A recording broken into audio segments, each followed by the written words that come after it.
John 17 verse 4. On earth I have given you glory by finishing the work you gave me to do. Micah 7 verse 19. He will again have compassion on us. He will tread our iniquities underfoot. He will cast all our sins into the depths of the sea. Part of our sin is our allowance of evil spirits to whisper into our psyche. Jesus knew this and deals with them in the manner he did, as seen in Mark 5. He allows them to go into the pigs that they use as transport into the sea. Symbolically, the fulfillment of Micah 7. In Jesus' authority over sin and evil, our iniquities are tread under his foot and our sin cast into the depth of the sea.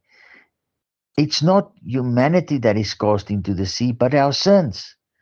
Our sin and evil spirits is belonging to the dead works of the flesh and its carnality.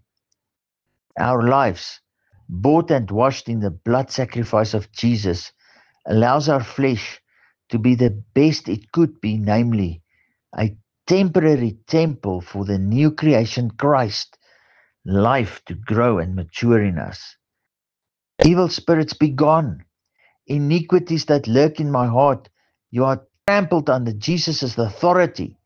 My sins, you are cast into the depth of the sea. Jesus paid my debt in full, gave me freedom from the slavery to evil, shame, and sin. I'm a new creation man filled with the Holy Spirit, freedom from iniquities and sinless through the redemptive work of Christ in the Father's sight.